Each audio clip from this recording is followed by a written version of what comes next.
So tell me about building capacity. Okay, building capacity. I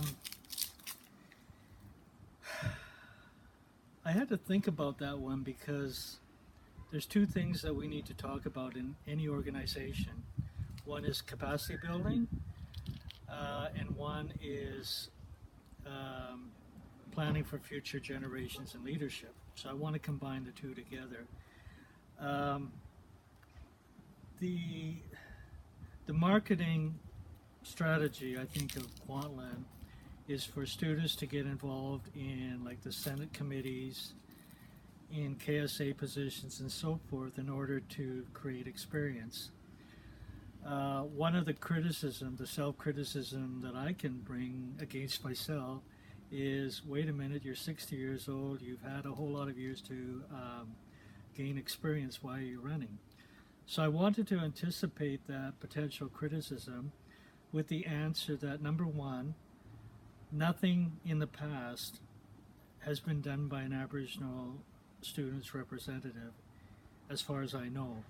Nothing in the past was about a student rep reaching out to other Indigenous students, encouraging them, helping them, and making the way for them to get on Senate committees or KSA committees and things like that in order to get that leadership, those leadership skills. Secondly, there's a whole lot of available material on teaching people how to become leaders. And we're not just talking about young people. We're also talking about middle-aged women who, for example, have been housewives all their life. And then their kids are grown or whatever, and they have no experience in leadership, yet they're born natural leaders. So what do? We create opportunities, we create education workshops, we create all of this kind of stuff to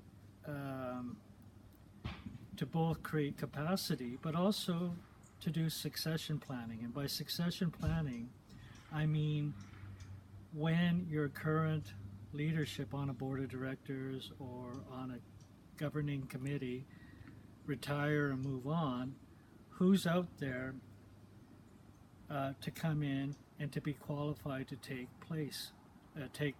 the old board's place.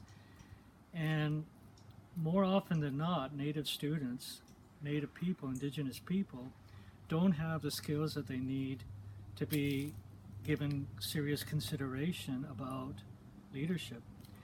And so one of the things that I'm committed to doing in terms of KSA and KPU is try to create a way of, number one, when there's a position available in the Senate, let's let all the students know through our communication process with Kwantlen.